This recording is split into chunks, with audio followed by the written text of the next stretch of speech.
Un saludo a todos, hermanos, hermanas. Espero que estéis bien. Os quiero proponer en esta ocasión una enseñanza sobre cómo crecer en medio de la crisis. Veremos que se crece en medio de la crisis cuando reconocemos a Jesús en medio de nosotros. Vayamos al Evangelio. Mirad, os comparto el Evangelio de Mateo, capítulo 14, versículo del 24. Escucharemos hasta el 33. Dice así: Mientras tanto, la barca iba ya muy lejos de tierra, sacudida por las olas, porque era el viento contrario. A la cuarta vela de la noche se le acercó Jesús andando sobre el mar. Los discípulos, viéndole andar sobre el agua, se asustaron y gritaron de miedo diciendo que era un fantasma. Jesús les dijo enseguida: «Ánimo, soy yo, no tengáis miedo». Pedro le contestó: «Señor, si eres tú, mándame ir a ti sobre el agua». Él le dijo: «Ven». Pedro bajó de la barca y echó a andar sobre el agua acercándose a Jesús. Pero al sentir la fuerza del viento le entró miedo, empezó a hundirse y gritó: «Señor, sálvame». Enseguida Jesús extendió la mano, lo agarró y le dijo: «Hombre de poca fe, ¿por qué has dudado?». En cuanto subieron a la barca, amainó el viento. Los de la barca se postraron ante él diciendo: «Realmente eres Hijo de Dios». Palabra del Señor. Menudo evangelio, ¿verdad?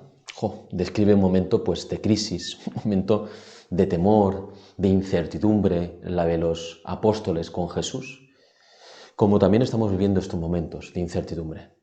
Nos sentimos hermanados en el mismo sufrimiento, que es la pandemia, y también en muchas ocasiones y en muchas ocasiones viviremos en el futuro también momentos de crisis. Las crisis vividas desde Dios son momentos de purificación y de gran crecimiento. Eso es lo que quiero transmitiros con esta enseñanza. El Evangelio que hemos escuchado nace fruto de un contexto, como todo y como todo Evangelio.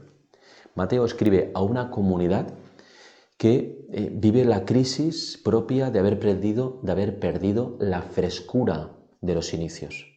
Se ha enfriado su entusiasmo y además vive en continuo conflicto con el mundo judío.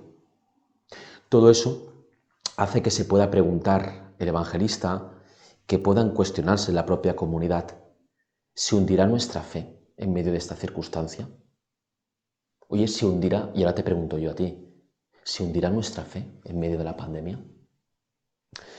Lo primero que necesitaban ellos, como nosotros, era descubrir la presencia de Jesús en medio de la crisis. Y para eso Mateo escribe esta bella catequesis, ¿no?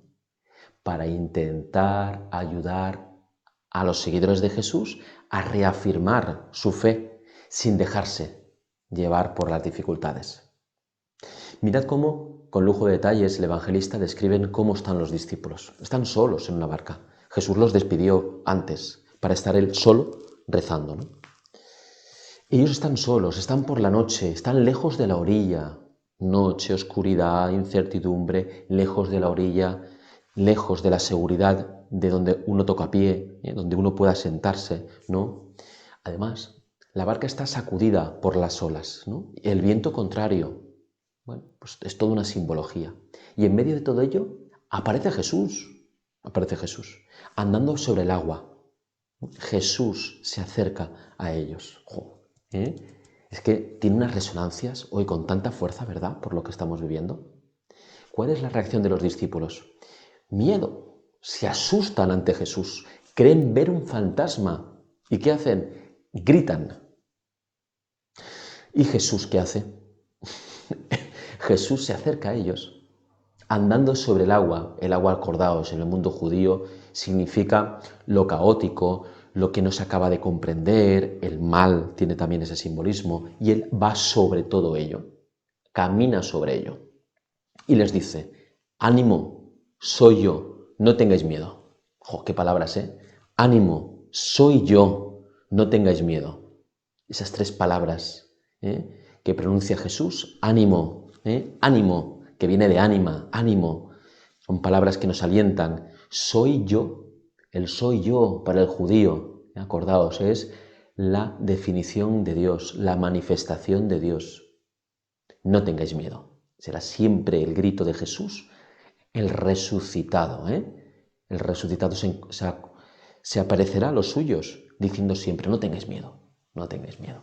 Suena mucho a esto, a resurrección, a vida. Pedro entra en escena, como lo habéis escuchado, diciendo, si eres tú, mándame ir sobre el agua. Fijaos en Pedro, cómo nos tendríamos que parecer a él, qué ejemplo nos da. Él grita ¿qué? ¿A un fantasma? Si no sabe si es Jesús o no es Jesús, pero por si acaso le grita. Grita tú también a Jesús, a pesar de que no lo veas, a pesar de que todo sea oscuridad, grita. Y Jesús le contesta, ¿cómo nos contestas? Ven. Dice el Evangelio que Pedro andó sobre el agua, Llegó a andar sobre el agua. Un pescador que sabía perfectamente que jamás se puede andar sobre el agua. Profesionalmente, racionalmente estoy diciendo, lo sabía, pero la fe va por delante de la razón. El corazón, ¿no? Va por delante de la razón. El corazón dirigido a Jesús, al otro corazón que es Jesús. Y a modo de imán va y camina sobre el agua hasta que llega el momento en que empieza a escuchar las cosas contrarias, el viento contrario lo siente y se hunde en el agua. Volverá a gritar y Jesús extenderá de nuevo la mano, ¿no? Qué maravilla, cómo lo sostiene. Y es cuando Jesús vuelve a la barca, que simboliza la comunidad, la iglesia, se estabiliza todo, ¿no? Menuda lectura, ¿no creéis? Que nos está hablando el Evangelio con mucha fuerza en la situación en la que vivimos. Os comparto 3 preguntas para que la podáis trabajar. Las leo literalmente. ¿Cómo me está afectando a mí este tiempo de crisis en mi fe? Segunda, ¿dónde y cómo puedo yo sentir a Jesús que me dice ven, que me coge de la mano y no me deja que me hunda? 3, ¿qué estoy aportando a mi célula, a mi grupo, a mi parroquia, a mi sociedad en este tiempo? Pues nada, hermanos, un fuerte abrazo en el Señor. Recemos unos por otros en este tiempo. No dejemos de gritar. Rezar en estos tiempos es gritar de alabanza, de petición al Señor. Dios os bendiga.